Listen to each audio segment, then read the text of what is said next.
Hello, good morning! Magluluto po tayo ngayon ng chicken menudo Bisaya version. So, meron tayong chicken, carrots, and patatas, flour, magic, garlic, onion, and black pepper, and also tomato paste. So, ngayon, sisimulan natin ang pagluluto sa simpleng ulam. Magpainit lamang ng kawali, lagyan ng mantika, painitin ang mantika, wag ang ulo, ilagay ang sibuyas, para medyo mas aroma, gisahin lamang ito at isunod din natin ang bawang para medyo mas aromatic yung ating pagkain o yung ulam natin. So, lagyan natin, ilagay din ang manok. So, pwede siyang pork, pwede din siyang chicken, pero chicken ang preferred nating lutuin ngayon. So, gisahin lang natin hanggang sa golden brown ito. Gisahin ng gisahin, paikutin ng paikutin hanggang sa mahilo siya rin.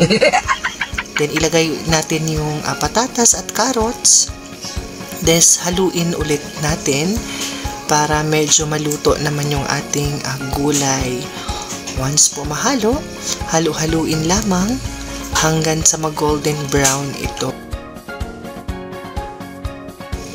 Halu-haluin lamang hanggang sa maluto yung ating karne. Idagdag natin yung black pepper.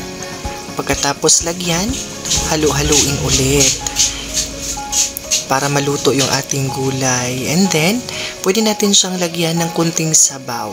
Ayan, depende po ito sa dami ng kakain.